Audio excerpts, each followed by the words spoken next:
चलिए, पिछली क्लास में हमने एक बात पढ़ी थी और उसमें ये पढ़ा था कि नॉन ऑक्सीडाइजिंग एसिड्स, ठीक है।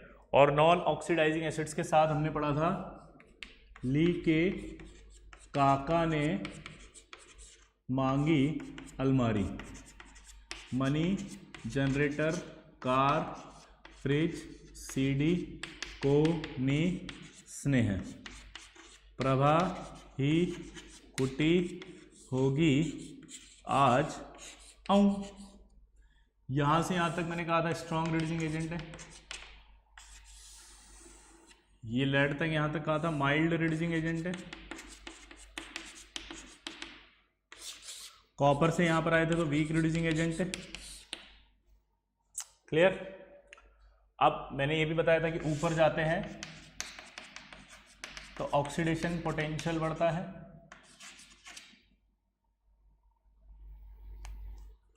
और अगर डाउन द सीरीज जाते हैं, डाउन द सीरीज जाते हैं तो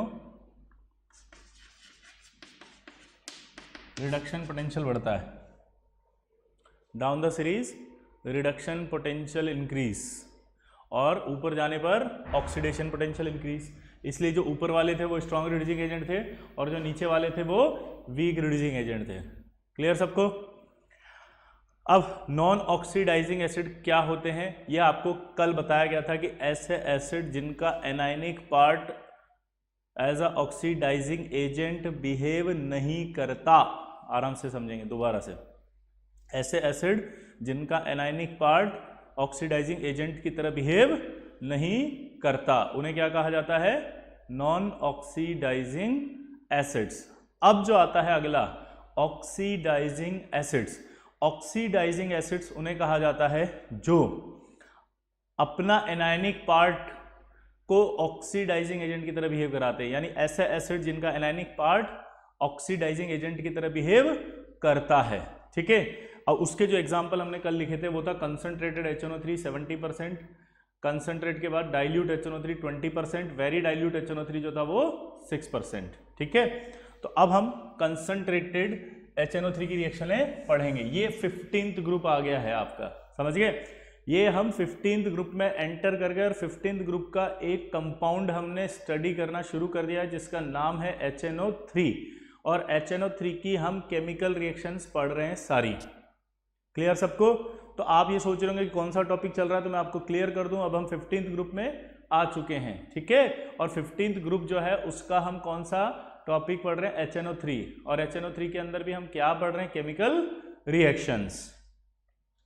तो यहां पर आई बात M+। अब जो HNO3 था वो 3 थे।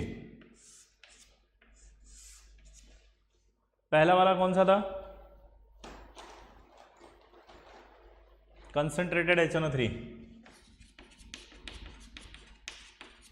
70%। ये स्ट्रॉन्ग ऑक्सीडाइजिंग एजेंट होता है। फिर होता है आपका डाइल्यूट HNO3, ये आपका 20% होता है। और फिर होता है आपका वेरी डाइल्यूट HNO3, ठीक है। और ये आपका स्ट्रॉन्ग ऑक्सीडाइजिंग एजेंट है। कंसंट्रेटेड HNO3 70% है, डाइल्यूट HNO3 20% है और ये 6% है। ये होता है आपका माइल्ड ऑक्सीडाइजिंग एजेंट, और ये होता है वीक ऑक्सीडाइजिंग एजेंट। यहां पर आपका बनता है ये Na2, यहां बनता है N2O और यहां बनता है NH4NO3। वैसे बनेगा पहले अमोनिया, और वो अमोनिया जो होगा बेस होगा, वो अमोनिया इस एसिड के अंदर, ये जो HNO3 दिख रहा है इस एसिड से रिएक्ट करेगा, और अमोनिया इस HNO3 से रिएक्ट करके क्या बना देगा? NH4NO3। अब अगर ऑक्सीडेशन स्टेट देखें तो ये +4 है, ये +1 है और ये -3 है। क्लियर सबको। तो अगर मैं ऑक्सीडेशन स्टेट की बात कर रहा हूं तो आपके +4 आ रही है, +1 आ रही है और -3 आ रही है। यहां जो मेटल लिए जाएंगे वो अबव लेड लेंगे, लेड से ऊपर वाले, क्योंकि लेड इनकी तरह की रिएक्शन देता है, ठीक है। तो अब मेरा सवाल यहां पर है, पढ़ाएंगे ये सब कौन से वाले हैं? Above lead. ये कौन से वाले हैं जल्दी बताओ? Above lead. चलो अब इधर देखते हैं। अगर मैं नाइट्रोजन की ऑक्सीडेशन स्टेट की बात करूं तो वो होती है आपका माइनस, क्योंकि ऑक्सीडेशन स्टेट रेंज निकालने का एक फॉर्मूला होता है। ऑक्सीडेशन स्टेट रेंज निकालने का एक फॉर्मूला क्या होता है? वो फॉर्मूला आपका होता है, बोलो। हाँ, n-8 to n, जहां पर n जो है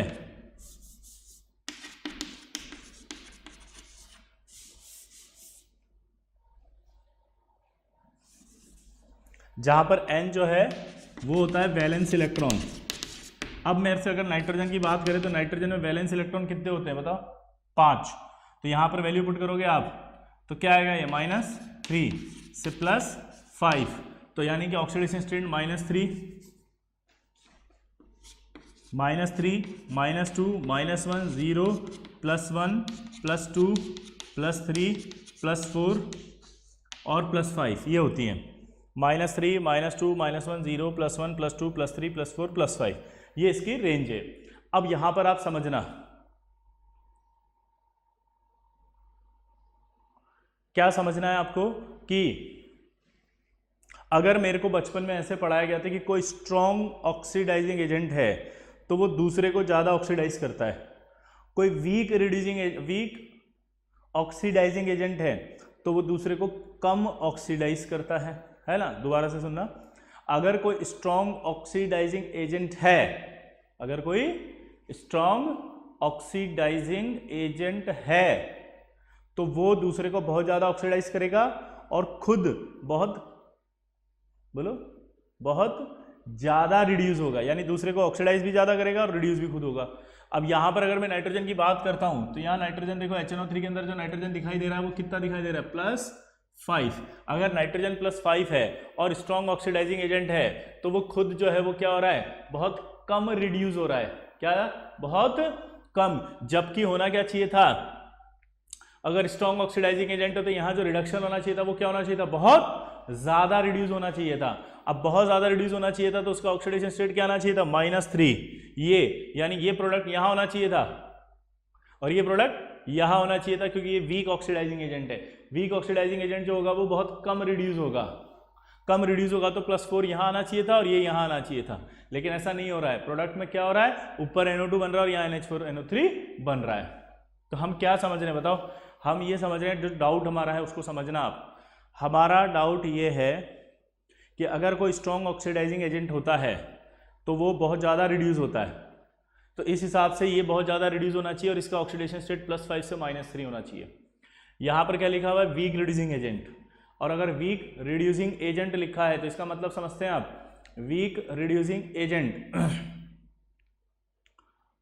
बहुत कम रिड्यूस होगा, बहुत कम रिड्यूस होगा, तो यहाँ पर आपका +4 वाला आना चाहिए। लेकिन जो प्रोडक्ट हैं वो चेंज हो रहे हैं। अब आप ऐसा क्यों हो रहा है वो आपको बताना है। चलो इसको समझते हैं, जैसा मैं क्लास में समझाता हूँ। अगर आपको वो एग्जांपल देता हूँ तो प्लीज़ माइंड नहीं करें, वो आपको फील दिलाने के लिए बनाया गया है।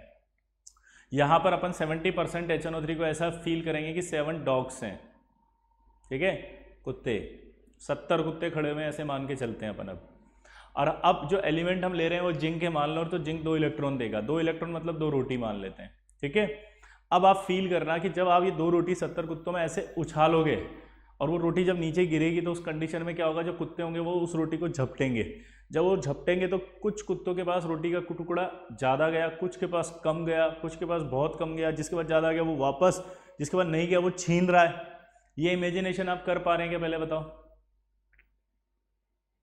ये इमेजिनेशन हो पा रही है? इमेजिन करो 70 डॉग्स आपके सामने हैं, आपने 2 रोटी उछाली, 2 रोटी उछालने के बाद जो सीन हो रहा है, इमेजिन करो उस चीज़ को कि वो जो रोटी होगी उसमें से कुछ टुकड़ा कुत्ते ने लिया ज़्यादा, किसी ने लिया कम, ठीक है, किसी के पास बिल्कुल भी नहीं आया। तो मोस्ट ऑफ द जो डॉग्स होंगे वो ऐसे होंगे जिनके पास वो रोटी नहीं गई है।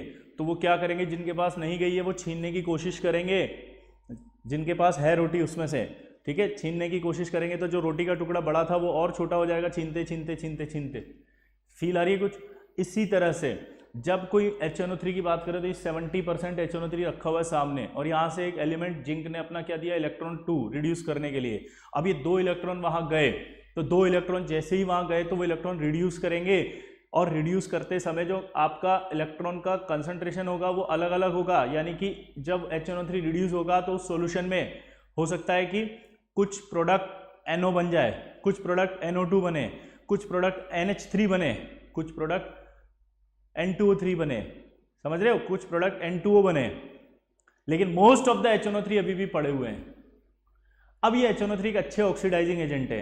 ये HNO3 जो अच्छे ऑक्सीडाइजिंग एजेंट है वो इन NO को भी ऑक्सीडाइज करेंगे, N2O को भी ऑक्सीडाइज करेंगे, अमोनिया को भी ऑक्सीडाइज करेंगे, जितना भी प्रोडक्ट है उन सबको ऑक्सीडाइज करते रहेंगे, क्योंकि कंसंट्रेशन ऑफ HNO3 बहुत ज़्यादा है। तो अगर वो सबको ऑक्सीडाइज करते रहेंगे तो ये तो बहुत ज़्यादा ऑक्सीडाइज होंगे ऐसे, और ये जो प्रोडक्ट बना वो वीक रिड्यूसिंग एजेंट होगा, तो वो HNO3 को कम रिड्यूस करेगा। तो कम रिड्यूस करेगा तो इसका मतलब HNO3 +5 से +4 में ही जाएगा। ये और ज़्यादा ऑक्सीडाइज करेंगे इन प्रोडक्ट को जो बने, तो ये भी आपके ऑक्सीडाइज होकर के थोड़ा और ऊपर जाएंगे।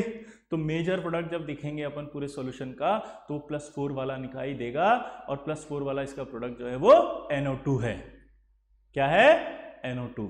तो ये आपका रीजन होता है कि यहाँ पर आपके इस प्रोडक्ट के साथ 70% के साथ NO2 बनेगा। अब जरा 20% पर आप फील लो। 20% मतलब आप 20, पहले 70 थे और अब 20 हो गए, तो 2 रोटी जब जाएगी तो कुत्तों के पास ज़्यादा जाएगी पहले के रेस्पेक्ट में।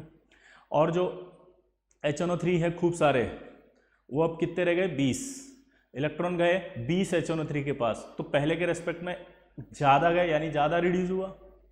अब जो HNO3 है वो ज़्यादा ऑक्सीडाइज कर नहीं सकता, क्योंकि HNO3 बहुत सारा नहीं है, ऑक्सीडाइज नहीं कर सकता ज़्यादा, इसका मतलब +4 तक तो जाएगा नहीं, इसलिए +1 में रह जाता है। अब जब 6% पर आओगे आप, तो 6% में तो बहुत ही कम रह गए। जो भी एलिमेंट अपने इलेक्ट्रॉन रिड्यूस करने के लिए देगा तो वो सारे रिड्यूस हो जाएंगे आराम से, मतलब रिडक्शन का जो रेट होगा या टेंडेंसी होगी वो बहुत ज़्यादा होगी, और अब ऑक्सीडाइज करने वाला कोई है नहीं, क्योंकि 6% ही रह गया HNO3, इसलिए यहाँ पर सबसे लोअर ऑक्सीडेशन स्टेट वाला बना -3। अब आप मेरे से ये नहीं पूछ सकते कि NO2 ही क्यों बना या N2O ही क्यों बना, यहाँ पर NH4 NO3 ही क्यों बना। मैंने यहाँ पर ये नहीं समझाया कि क्यों बने, मैंने ये समझाया कि ये अगर बन रहा है तो यहाँ पर ये तो नहीं बन सकता यहाँ पे, और ये अगर यहाँ बन रहा है तो ये यहाँ नहीं बन सकता। ठीक है, आपको समझ में आया कि नहीं आया? बोलो। मैंने कहा ना NO भी बन सकता था, लेकिन यहाँ मैंने ये नहीं बताया कि NO बनेगा N2 बनेगा। ये मैंने यहाँ पर ही बताया कि ये यहाँ बन रहा है और ये यहाँ बन रहा है, तो क्यों? क्योंकि ये जो प्रोडक्ट बनता है वो तो कंसंट्रेशन जिसकी ज़्यादा होगी उससे डिफाइंड करने के बाद हमें बताया जाता है कि ये प्रोडक्ट बनेगा। ठीक है, शुरू करते हैं अपन। तो अब आपसे कोई भी क्वेश्चन पूछे, अगर पहला सवाल वो बोलेगा जिंक की कंसंट्रेटेड HNO3 से रिएक्शन, तो प्रोडक्ट बताओ आप फटाफट। Zinc nitrate plus NO2। अगर मेरे से बोले जिंक की डाइल्यूट HNO3 से रिएक्शन, तो आप क्या बोलेंगे? Zinc nitrate plus N2O। अगर मैं बोलूं आपकी जिंक की वेरी डाइल्यूट HNO3 से रिएक्शन, तो आप बोलेंगे जिंक नाइट्रेट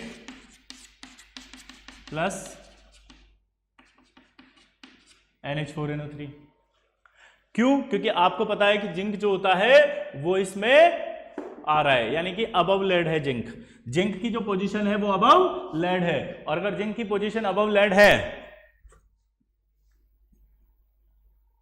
बोलो, जिंक की पोजीशन अगर अबव लेड है तो इसका मीनिंग क्या निकला? जिंक की पोजीशन अबव लेड है, इसका मतलब जिंक सारी रिएक्शन ये देगा। तो जरा हवा में करें, बार बार कौन लिखेगा इतना? Zinc plus concentrate HNO3 arrow लगाओ तो क्या बनेगा? Zinc nitrate plus NO2। Dilute से कराओ तो क्या बनेगा? Zinc nitrate plus N2O। Very dilute से कराओ तो क्या बनेगा? Zinc nitrate plus NH4NO3।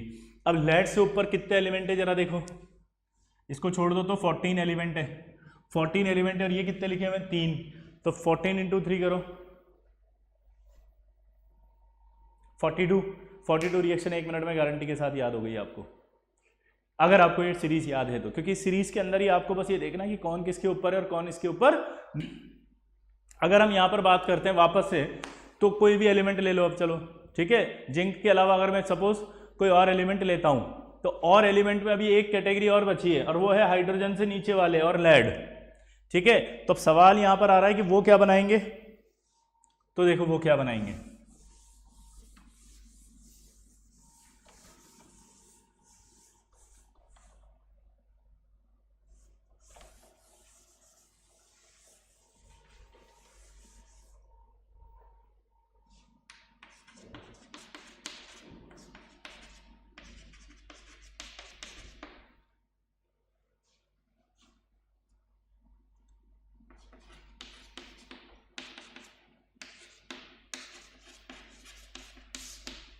यहां पर देखो आप ऑक्सीडेशन स्टेट है +4 और यहां +2 है।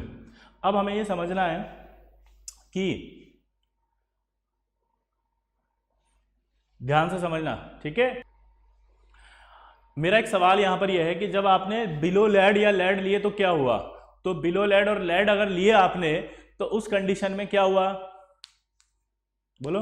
उस कंडीशन में ये हुआ कि जो अब एलिमेंट आए हैं वो पहले के रेस्पेक्ट में क्या आ गए, वीक रिड्यूसिंग एजेंट। क्या आ गए, वीक रिड्यूसिंग एजेंट। क्या आ गए जल्दी बताओ, वीक रिड्यूसिंग एजेंट। अब वापस सोचो 70% HNO3 खा रहे हैं और अपन ने यहाँ से इलेक्ट्रॉन भेजे। अब इलेक्ट्रॉन जो है वो उनका अमाउंट कम है यूं मान लो, या वो कम रिड्यूस करेंगे। कम रिड्यूस करेंगे तो HNO3 फिर से बहुत सारे हैं तो वो बहुत ज़्यादा ऑक्सीडाइज कर लेंगे। बहुत ज़्यादा ऑक्सीडाइज करेंगे तो एक ही प्रोडक्ट बनेगा जिसका नाम क्या है, NO2। अब अगर हम आगे बढ़ते हैं 20% में प्रोडक्ट चेंज हो गया उधर से, देखें क्यों। अब जो इलेक्ट्रॉन गए 20% के पास, फील लेना, वो उनकी रिड्यूसिंग पावर कम है तो वो कम रिड्यूस करेंगे, तो यानी कि HNO3 जो होंगे थोड़े से पहले के रेस्पेक्ट में थोड़े ज़्यादा होंगे, इसलिए वो ज़्यादा ऑक्सीडाइज करेंगे। तो यानी कि कम, ये हमें दिमाग में समझ आया कि ज़्यादा ऑक्सीडाइज करेंगे तो +1 से ज़्यादा होगा, लेकिन +4 से तो कम होगा। +1 से ज़्यादा है, +4 से कम है, +1 से ज़्यादा है, +4 से कम है। तो यानी एक ऐसा प्रोडक्ट होगा जो +1 से ज़्यादा होगा, +4 से कम होगा, लेकिन कौन सा होगा ये मैं नहीं बता सकता, ये एक्सपेरिमेंट से पता चला, और वो कौन है, NO। क्लियर।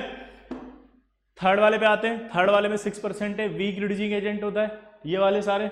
यहां लिखा हुआ वीक ऑक्सीडाइजिंग एजेंट, तो अपने आप ही समझ में आ गया कि वीक रिएक्शन नहीं होगी। क्लियर। लेकिन कभी भी कोई वीक होता है तो हम टेम्परेचर बढ़ा के, क्या बोला, अगर कोई रिएक्शन नहीं हो रही हो तो हम टेम्परेचर बढ़ा के उस रिएक्शन को करवा सकते हैं। क्लियर। टेम्परेचर बढ़ाने पर पोटेंशियल बढ़ जाता है। कल बताया था मैंने, जब वाटर वाली रिएक्शन बढ़ा रहा था तो मैंने कहा था कि अगर कोई रिएक्शन नहीं हो रही तो आप टेम्परेचर बढ़ा दो, और उस टेम्परेचर बढ़ाने से अगर उसका पोटेंशियल बढ़ गया तो वो रिएक्शन हो जाती है। नहीं दिख रहा, चलो तो फिर आगे बढ़ते हैं।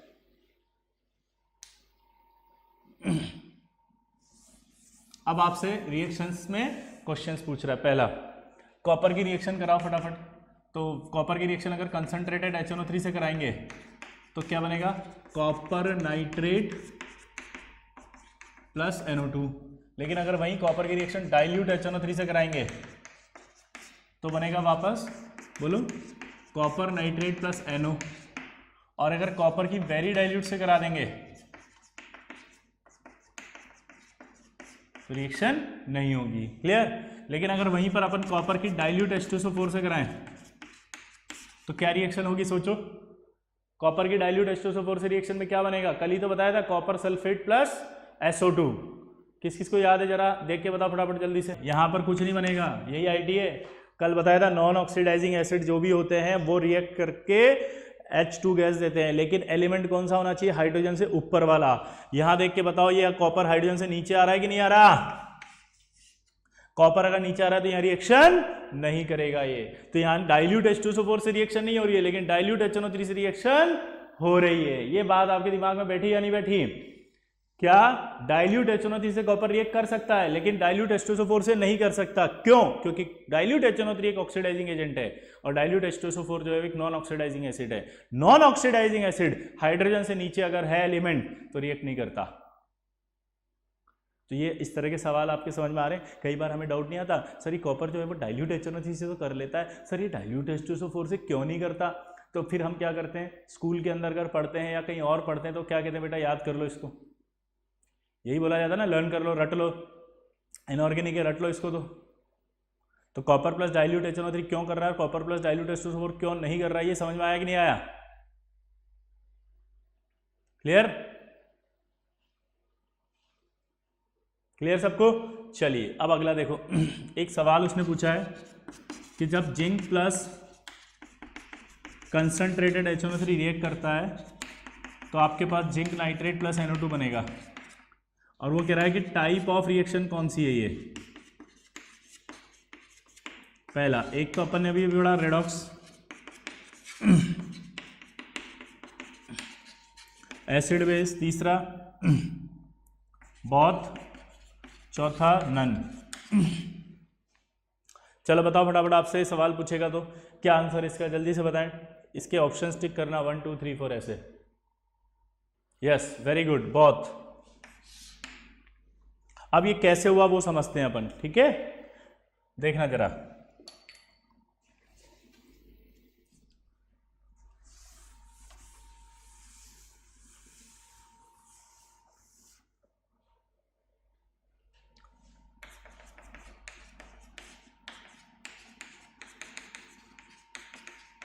कंसंट्रेटेड HNO3 जब रिएक्ट करता है तो सबसे पहले इस तरह से वो टूटता है, NO2 plus H2O plus nascent oxygen.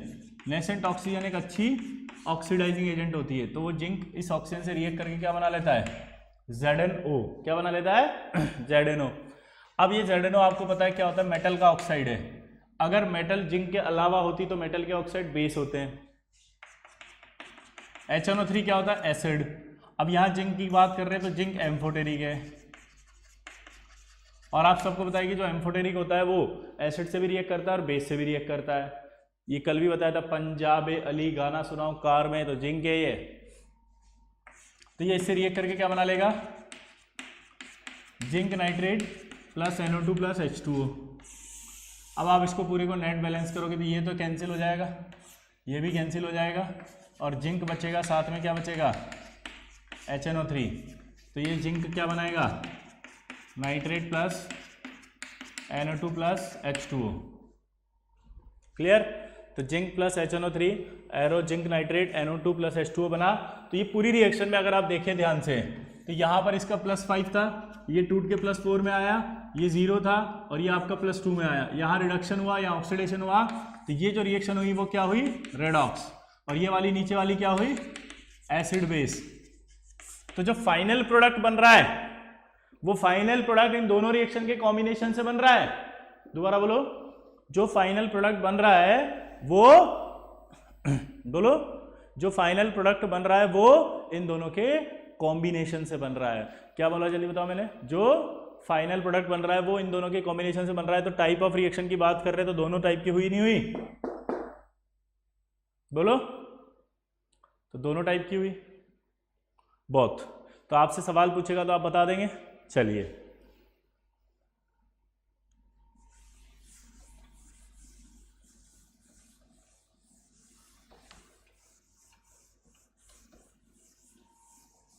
अब हम बात कर रहे थे टिन। अभी हमने कहा कि जितने भी एलिमेंट होते हैं अगर हाइड्रोजन से ऊपर होते हैं तो वो रिएक्ट करके कंसंट्रेट HNO3 से टिन नाइट्रेट मेटल नाइट्रेट और NO2 देते हैं। डाइल्यूट से रिएक्ट करते हैं तो nitrate metal nitrate plus N2O देते हैं। वेरी डाइल्यूट से रिएक्ट करते हैं तो मेटल नाइट्रेट प्लस NH4NO3 देते हैं। पर जो टिन होता है उसकी अगर हम कंसंट्रेटेड HNO3 से कराएं तो कंसंट्रेट HNO3 रिएक्ट करने पर ये आपका मेटास्टेनिक एसिड बनाता है प्लस NO2। टिन की रिएक्शन अगर डाइल्यूट HNO3 से करा दें तो ये रिएक्ट करके आपके बनाता है टिन नाइट्रेट प्लस N2O बनना चाहिए था, लेकिन N2O की जगह यहां पर NH4NO3 बनता है। ठीक है। और अगर टिन की वेरी डाइल्यूट से कराएं तब तो कोई प्रॉब्लम ही नहीं है, क्योंकि वेरी डाइल्यूट से आप सबको पता है क्या बनता है,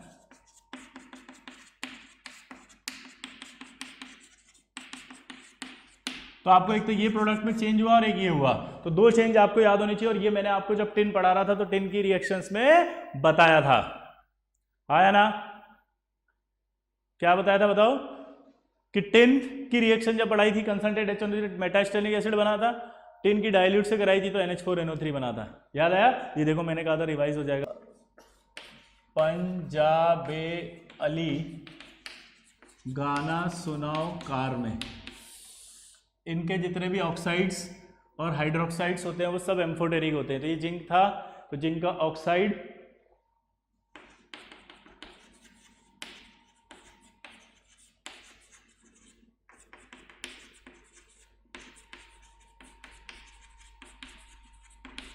भाई एक ये जो आपने लिखा कि सर वो एम्फोटेरिक वाली ट्रिक बताइए प्लीज, मैंने बता दिया, लेकिन आपसे एक रिक्वेस्ट करना चाहता हूं कि आपको अगर ये नहीं पता है तो इससे पिछले वाला वीडियो जरूर देखें, क्योंकि उसमें सब बताया गया था, है ना।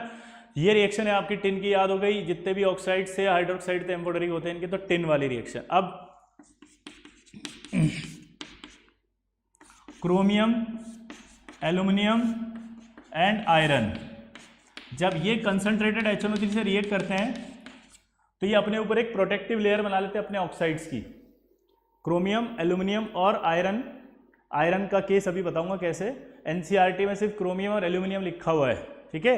आयरन भी है, लेकिन आयरन 80% कंसंट्रेटेड HNO3 से, थोड़ा ज्यादा लेना है आपको HNO3, ठीक है। तो यहां पर ये कह रहा है कि अगर आप इन तीनों की रिएक्शन कराते हो तो फर्दर रिएक्ट नहीं करते हैं, यानी कि ये नाइट्रेट्स वगैरह नहीं बनाते हैं। क्यों नहीं बनाते ये पूछेगा, तो आपको बोलना है कि जब ये रिएक्ट करते हैं तो रिएक्ट करने के बाद अपने ही ऑक्साइड, क्या बोला जल्दी बताओ, अपने ही ऑक्साइड की लेयर बना लेते हैं। क्या बना लेते हैं? अपने ही ऑक्साइड की प्रोटेक्टिव लेयर बना लेते हैं। जैसे ये तो बनाता है Cr2O3 की, ये बनाता है Al2O3 की, और आयरन जो बनाता है वो Fe3O4 की बनाता है। मैं आपको बताता हूं, जैसे आयरन लिया आपने और यहाँ कंसंट्रेटेड HNO3 ले लिया 80%, ठीक है, ये 80% लिया। 80% लेने के बाद आप देखेंगे तो ये जो Fe है, इस Fe के ऊपर ये प्रोटेक्टिव लेयर बन जाएगी Fe3O4 की। इसे पैसिव लेयर कहा जाता है। पैसिव लेयर का मतलब होता है इनएक्टिव लेयर। पैसिव लेयर का मतलब क्या होता है जल्दी बताओ?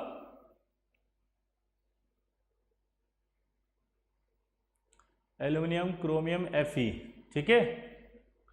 तो ये आपका पैसिव लेयर बना लेगा, इनएक्टिव लेयर। क्लियर? अब देखो इधर, अब अभी तक हमने HNO3 के बारे में पढ़ा, थोड़ा ध्यान से सुनना, कि 70% वाला ऑक्सीडाइजिंग, 20% वाला ऑक्सीडाइजिंग, 6% वाला भी ऑक्सीडाइजिंग, लेकिन 6% से कम अगर कंसंट्रेशन कर देंगे तो HNO3 फिर हो जाएगा नॉन ऑक्सीडाइजिंग एसिड। और अगर नॉन ऑक्सीडाइजिंग एसिड हो गया तो कौन सी गैस निकालेगा, देख के बताओ। तो आपको पता है नॉन ऑक्सीडाइजिंग एसिड होता है तो H2 गैस निकलती है। तो अगर आपसे सवाल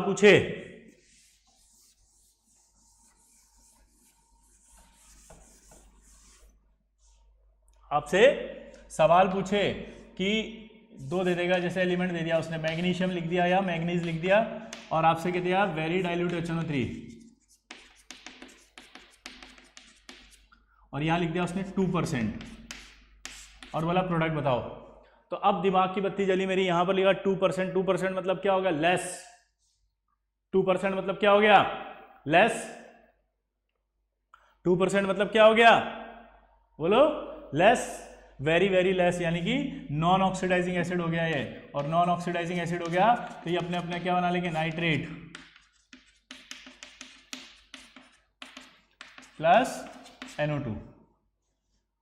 सही है? गलत, यहां पर NO2 नहीं बनेगी, बल्कि क्या बनेगी? H2। क्यों बनेगी H2? क्योंकि नॉन ऑक्सीडाइजिंग एसिड की तरह बिहेव कर रहे हैं। किसकी तरह बिहेव कर रहे हैं ये जल्दी बताओ? नॉन ऑक्सीडाइजिंग एसिड की तरह। क्लियर सबको? चलो, अब नोबल मेटल्स जो होते हैं, क्या बोला मैंने? नोबल मेटल मतलब होता है जैसे गोल्ड और प्लेटिनम। अगर इनकी रिएक्शन कंसंट्रेटेड HNO3 से कराएं तो ये रिएक्ट नहीं करते। गोल्ड और प्लेटिनम जो होते हैं वो कंसंट्रेटेड HNO3 से रिएक्ट नहीं करते हैं, बट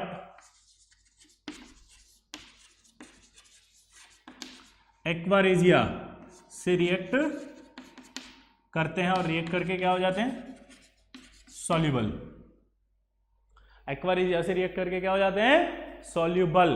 तो अब दिमाग की बत्ती जलाओ फटाफट। एक्वारेजिया क्या होता था?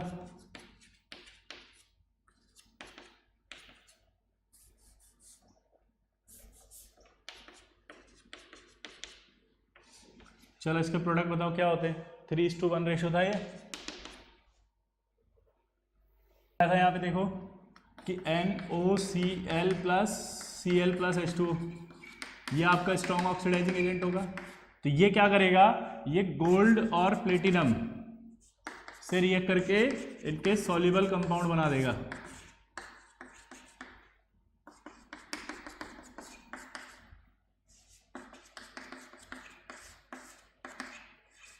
सॉल्युबल, तो अगर ये सॉल्युबल कंपाउंड बन गए तो इसलिए ये दोनों के दोनों गोल्ड और प्लेटिनम उसमें डिसॉल्व हो जाते हैं। क्लियर सबको?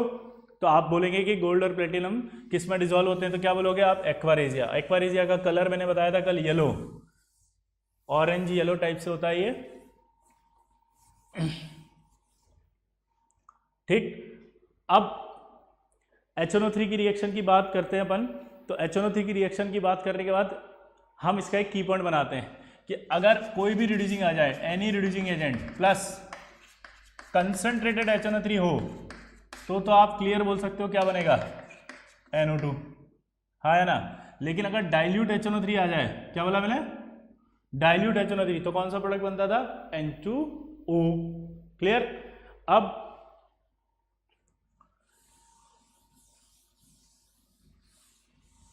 हमने जितने भी तो मेटल पढ़े थे, तो अगर एनी रिड्यूसिंग एजेंट की बात करें हम, तो मेटल के साथ साथ एक और होते हैं नॉन मेटल्स। क्या होते हैं? Non metal and metalloids. अगर वो नॉन मेटल और मेटलॉइड्स आ गए और कंसंट्रेटेड HNO3 आ गया, तो बताओ प्रोडक्ट क्या होगा? NO2, क्योंकि यहाँ लिखा है ना एनी रिड्यूसिंग एजेंट, कोई भी रिड्यूसिंग एजेंट होगा तो वो तो NO2 ही बनाएगा। तो अगर आपने नॉन मेटल और मेटलॉइड ले लिया तब भी कंसंट्रेटेड HNO3 से रिएक्ट करके क्या बनेगा? NO2। अब मैंने आपको पी ब्लॉक के अंदर जब बोरोन पढ़ाया था तो मैंने बोरोन प्लस क्या लिखा था? Concentrated HNO3।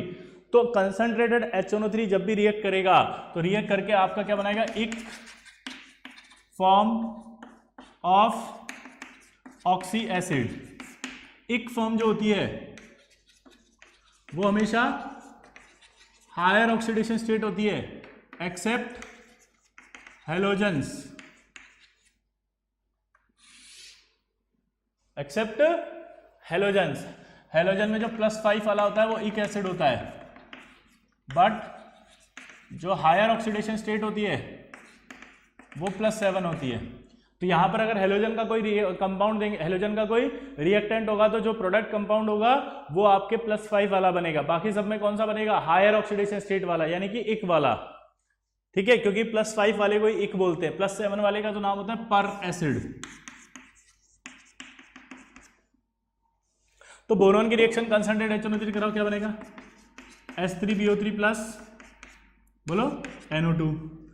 अच्छा, बोरोन के बाद अगर मैं बात करता हूं किसकी, कोई भी ले लो आप, जो मर्जी हो। मान लो मैंने कार्बन लिया, कार्बन की कंसंट्रेटेड HNO3 से रिएक्ट कराया, तो इक फॉर्म, इसकी इक फॉर्म होती है H2CO3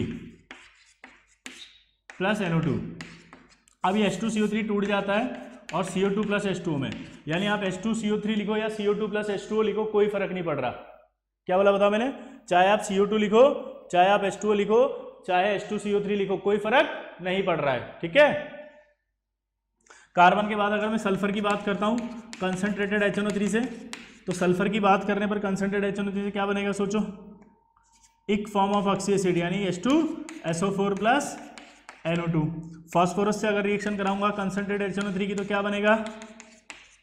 एक फॉर्म, यानी H3PO4 प्लस NO2। अगर मैं एंटीमनी की रिएक्शन कराऊंगा कंसंट्रेटेड HNO3 से, तो आप बताओ क्या होगा? एंटीमनी की कंसंट्रेटेड HNO3 करेंगे तो क्या बनेगा? एक फॉर्म, यानी कि एंटीमोनिक एसिड प्लस NO2। अगर मैं H2 हेलोजन की कराऊंगा तो आप सोचो H2 कंसंट्रेटेड HNO3 से कराएंगे तो क्या बनेगा? एक फॉर्म ऑफ ऑक्सी एसिड, यानी HXO3 प्लस NO2। यानी अगर I2 लेता हूं तो I2 लेने पर आपका बनेगा HiO3 प्लस NO2। क्या बनेगा जल्दी बताओ? HiO3 plus NO2। कुछ समझ में आया जो मैंने बोला? हाँ या ना?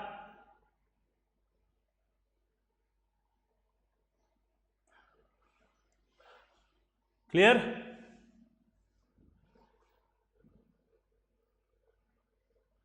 हाँ या ना?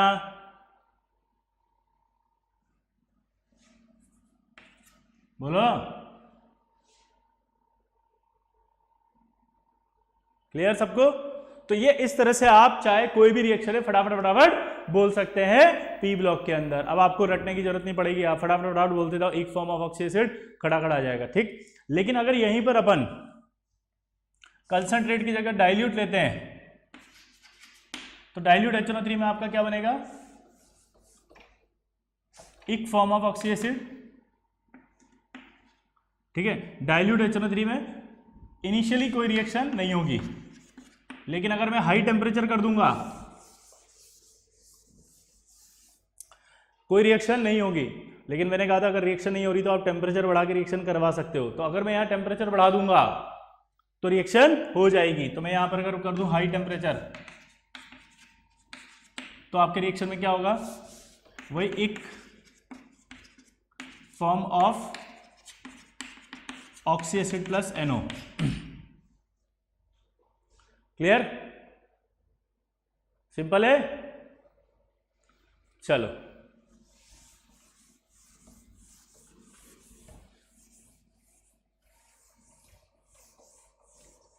अब H2SO4 की रिएक्शन की बात कर लें तो any reducing agent plus concentrated H2SO4 arrow क्या बनेगा? SO2 और वही एक फॉर्म ऑफ ऑक्सी एसिड,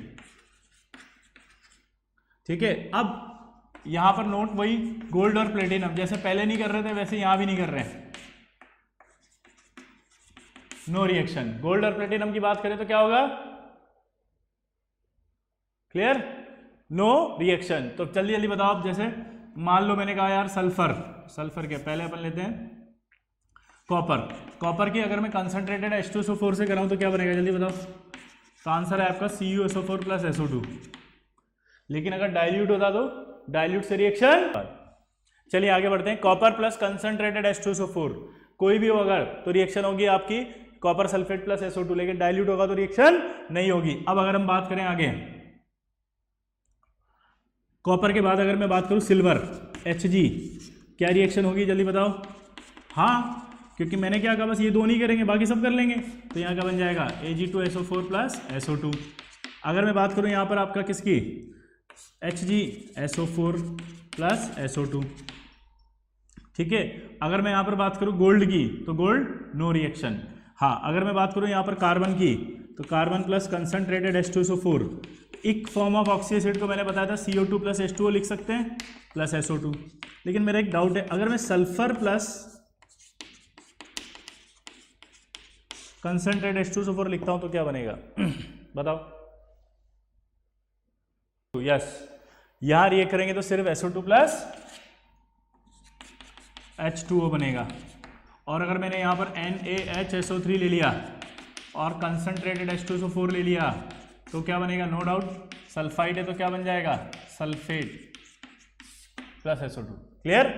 तो ये आपकी H2SO4 की रिएक्शंस भी कंप्लीट।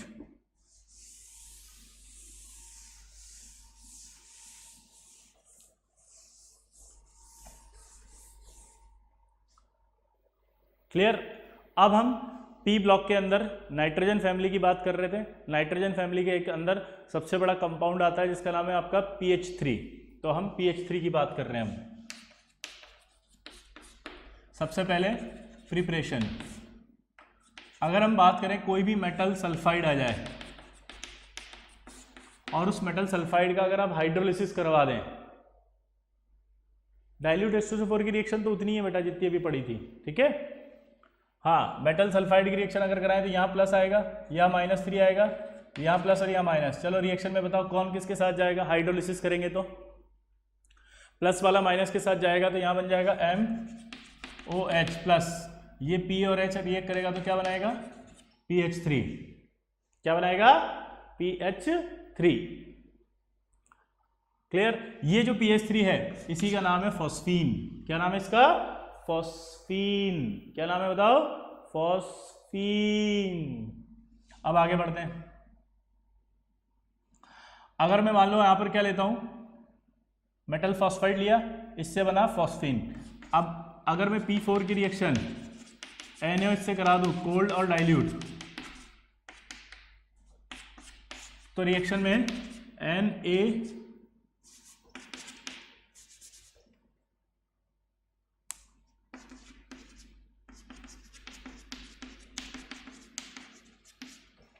NaH2PO2 सोडियम हाइपोफॉस्फाइड,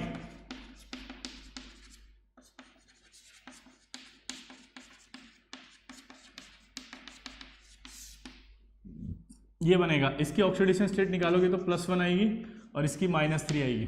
ये रिएक्शन बहुत बार पूछी जाती है, ये एक डिसप्रपोर्शनेशन रिएक्शन का एग्जाम्पल है। किसका एग्जाम्पल है बताओ?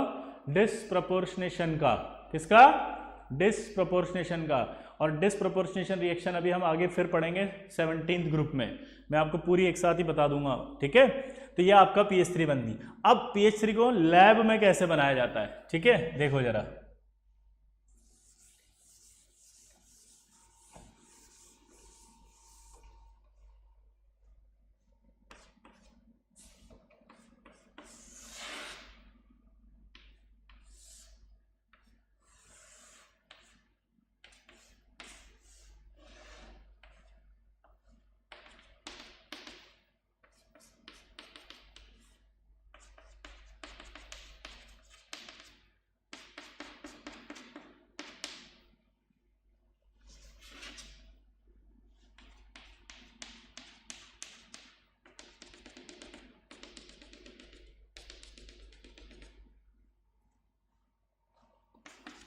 P4 की अभी हमने पढ़ा कि NaOH से रिएक्शन होती है तो सोडियम हाइपोफॉस्फाइड और PH3 बनता है। तो सोडियम हाइपोफॉस्फाइड और PH3 जो बना, वो सोडियम हाइपोफॉस्फाइड और PH3 जो बना, उस PH3 की बात कर रहे हैं अपन। तो PH3 एक गैस है, वो उड़ेगी ऊपर। देखो पानी में से बबल बबल बबल करती है, ऊपर जा रही है, ऊपर जाती है, और जैसे ही ऊपर जाती है तो वहां पर थोड़ी थोड़ी आग लगने लगती है, क्योंकि PH3 जो होती है वो, क्या बोला बता मैंने, PH3 जो होती है वो हाईली इनफ्लेमेबल होती है। इनफ्लेमेबल बोलो या फ्लेमेबल बोलो, उसका मीनिंग होता है ज्वलनशील। क्या बोला मैंने, बताओ, फ्लेमेबल होती है या इनफ्लेमेबल, कुछ भी बोलो, इसका मतलब ज्वलनशील, यानी एयर के कांटेक्ट में आके वो जलने लगेगी। लेकिन नॉन फ्लेमेबल लिखा हो तो इसका मतलब होता है अज्वलनशील, यानी वो जलेगी नहीं। ध्यान रखना, फ्लेमेबल और इनफ्लेमेबल एक ही बात है, नॉन फ्लेमेबल अलग होता है, ठीक है। तो यहां पर अगर हम बात करें तो जलेगी, जल के ऊपर जाएगी तो एक धुएं जैसी रिंग बनेगी, व्हाइट कलर की रिंग बनना शुरू होती है। इनको कहा जाता है वोर्टेक्स रिंग। क्या कहते हैं इनको? Vortex ring. और ये vortex ring actually white fumes of P2O5 या P4O10 की होती है। क्या बोला जल्दी बताओ? ये वोर्टेक्स रिंग जो होती है वो, बोलो, व्हाइट फ्यूम्स होती है किसकी? P2O5 या इसकी PH3। प्योर PH3 की बात करें अगर, तो वो आपके नॉन इनफ्लेमेबल होती है। क्या होती है? Non inflammable. क्लियर? लेकिन अगर इम्प्योर PH3 है तो वो क्या होती है? बोलो, इनफ्लेमेबल ड्यू टू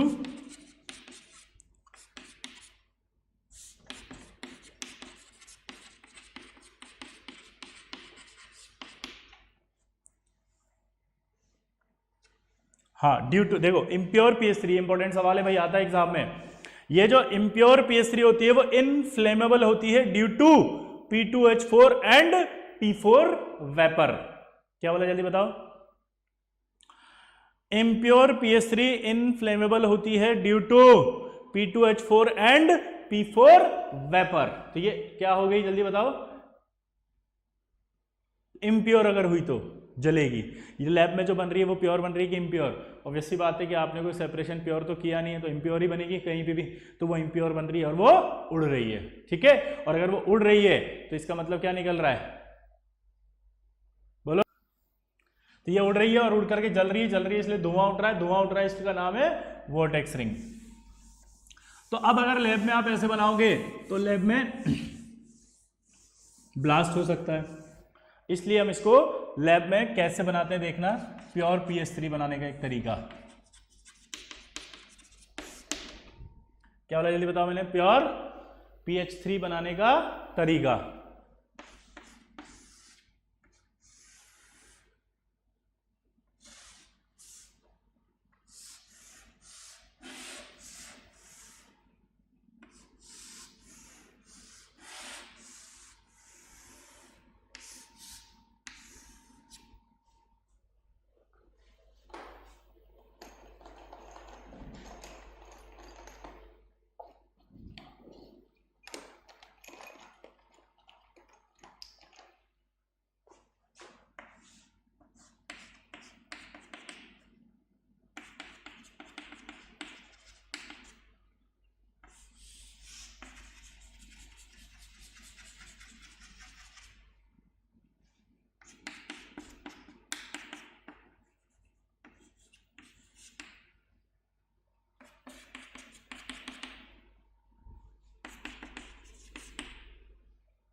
यहां से देखते हैं अपन,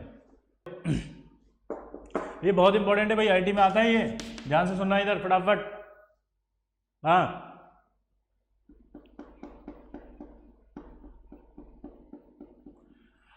मैंने कहा था कि जब P4 बनेगा तो P4 की रिएक्शन NH से करेंगे तो पीएच3 बनेगा, और पीएच3 जब वाटर में उड़ेगा तो वो ज्वलनशील होगा, जलने लग जाएगा।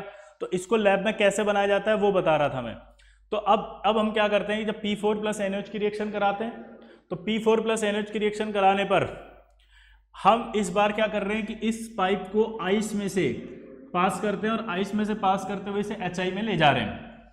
अब रिएक्शन जब होगी तो होगा क्या, जरा देखना, ठीक है। तो यहां देखो अब क्या होगा कि P4 प्लस NH की जब रिएक्शन होगी, ठीक है, अमोन पीएच3 बनेगी। ये पीएच3 किस किस के साथ बन रही है, P2H4 और P4 वेपर के साथ, हाँ या ना। अब यहां से जब ये जाएगी तो यहां आते आते आते आते ये P2H4 और ये कंडेंस क्या हो जाएंगे, कंडेंसेशन स्टार्ट हो जाएगा। कंडेंसेशन स्टार्ट हो गया तो उस कंडीशन में आप देखो क्या होना शुरू होगा, कंडेंसेशन स्टार्ट हो गया तो उस कंडीशन में यहां पर ये P2H4 यहीं रह जाएगा लिक्विड फॉर्म में, P4 वेपर भी यहीं रह जाएगी लिक्विड फॉर्म में। अब यहां से सिर्फ प्योर पीएच3 जाएगी और ये प्योर पीएच3 इसमें आएगी। अब ये प्योर पीएच3 इस HI से रिएक्ट करेगी और रिएक्ट करके बनाएगी PH4I सॉलिड, ऑरेंज क्रिस्टल है, इसको बाहर निकाल लेंगे। मैंने ये कहा था कि अगर P4 प्लस NaOH की रिएक्शन होगी तो P4 प्लस NaOH से PH3 बनेगी। उस PH3 के अंदर ये और ये आपके इम्प्योरिटी होगी P2H4 और P4 वेपर की। तो हमने इसको चेंज किया, हमने कहा इसको पहले पास करेंगे आइस में से और फिर ले जाएंगे HI में। अब क्या होगा कि जब यहाँ से PH3 बनेगी तो PH3 के साथ साथ P2H4 और P4 वेपर है, यहाँ पर आइस लगा हुआ है तो इसका कंडेंसेशन हो जाएगा और ये यहीं रह जाएगा, ठीक है, पक्का। तो कंडेंसेशन हो गया, इसलिए यहाँ पर ये P2H4 P4 वेपर रह गया, तो यहाँ से अब PH3 जाएगी और ये PH3 इस HI से रिएक्ट करके PH4I बनाएगी, ऑरेंज रेड क्रिस्टल। अब इस PH4I को अगर आप ध्यान से देखें, ये PH4I जो बन रहा है, इस PH4I को KOH से ट्रीट कराते हैं। अब ये PH4I किस किस से मिलकर बना है, PH3 प्लस HI से मिलकर बना है। किससे मिलकर बना है बताओ, PH3 प्लस HI से। किससे मिलकर बना है, PH3 प्लस HI। तो PH3 प्लस HI से मिलकर बना है और ये बेस है। इनमें से बेस कौन सा, ये। क्या बेस बेस से रिएक्ट करेगा, नहीं, किससे करेगा, एसिड से, तो वो HI से रिएक्ट कर लेगा और HI से रिएक्ट करके क्या बना देगा अभी, KI प्लस क्या बचेगा, PH3, और ये PH3 क्या होगा, प्योर।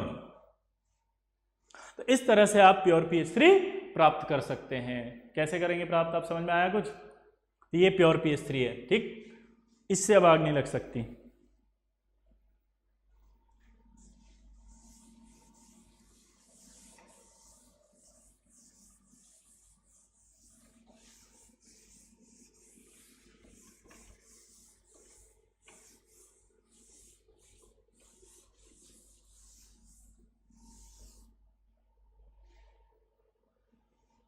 ठीक, अब इधर देखो,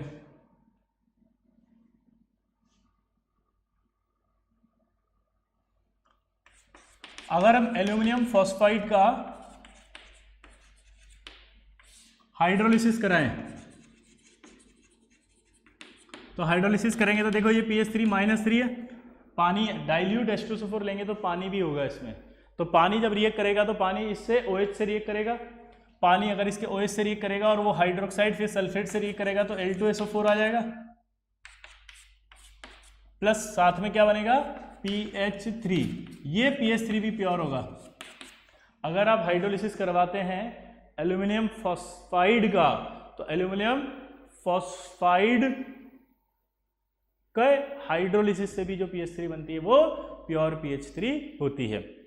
अब pH3 की बात करें तो आपको पता ही है pH3 का जो हाइब्रिडाइजेशन है वो क्या होता है, बताओ जल्दी से फटाफट, जल्दी। sp3 सही है, गलत आंसर है, नो हाइब्रिडाइजेशन।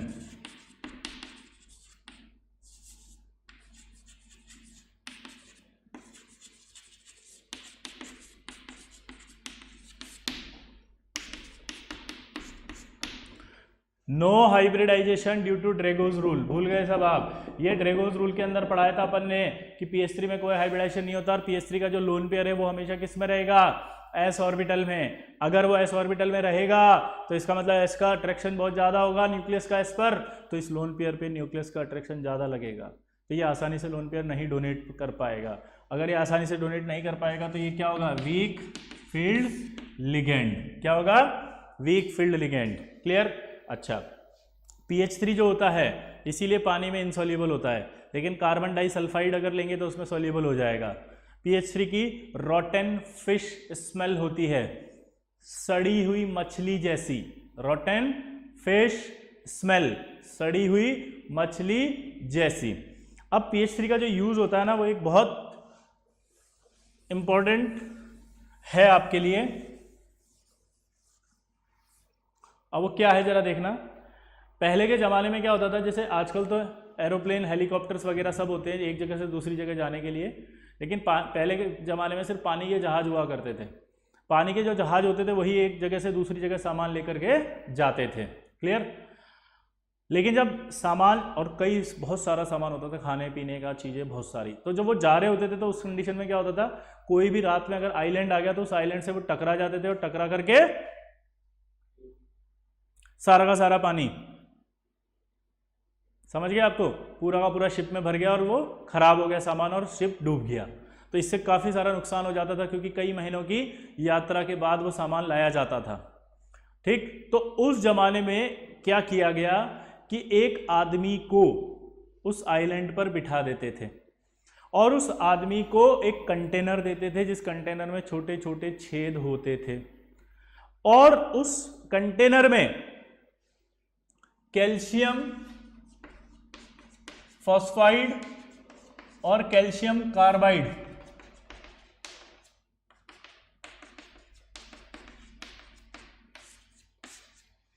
क्या बोला मैंने, कैल्शियम कार्बाइड और कैल्शियम फॉस्फाइड और कैल्शियम कार्बाइड, इनका मिक्सचर भर दिया जाता था।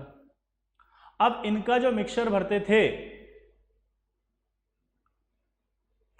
उस कंटेनर में, और कंटेनर में छोटे छोटे छेद कर दिए गए हैं। अब उस कंटेनर को उस आदमी को देके आइलैंड पर बिठा दिया।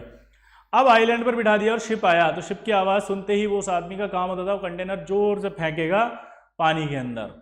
तो जब वो कंटेनर पानी के अंदर जाएगा तो पानी उस कंटेनर में आना शुरू होगा क्योंकि छोटे छोटे छेद हो रहे थे कंटेनर में।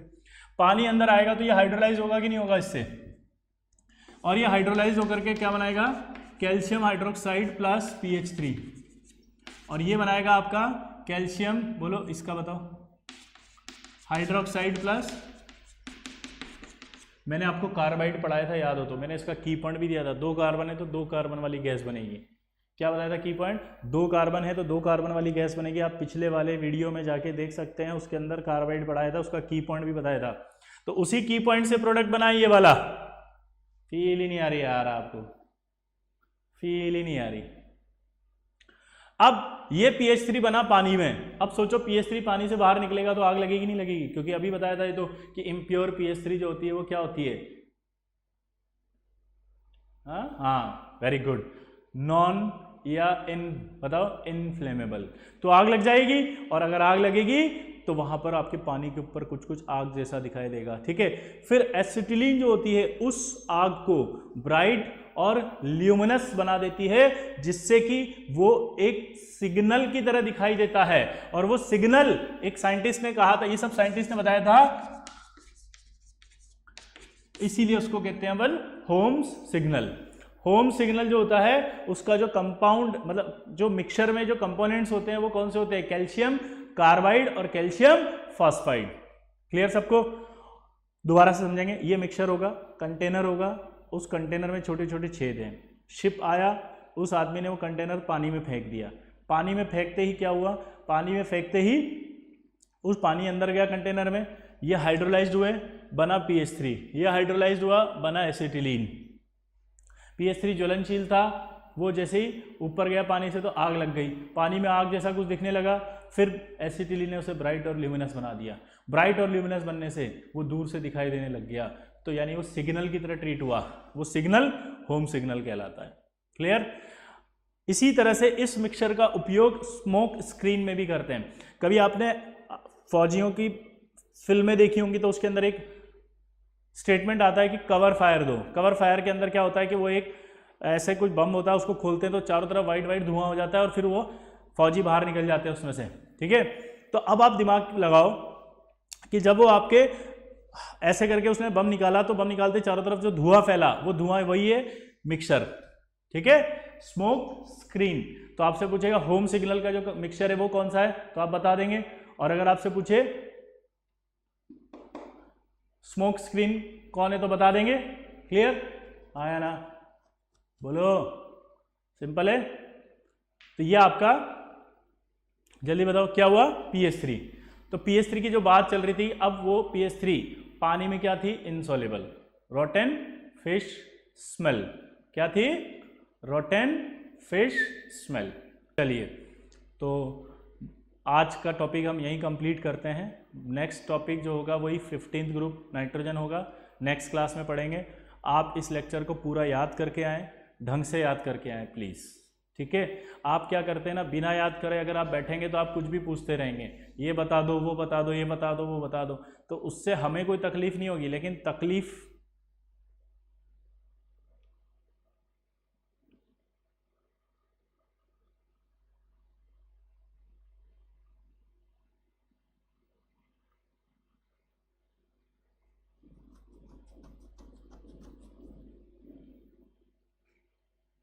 समझ रहे हैं आप। तकलीफ सिर्फ एक चीज़ की है, वो ये है कि आपका रैंक आना चाहिए। सबसे इंपॉर्टेंट चीज़ है आपकी रैंक, ठीक है। चलिए, बेस्ट ऑफ लक, अच्छे से पढ़ाई करिए।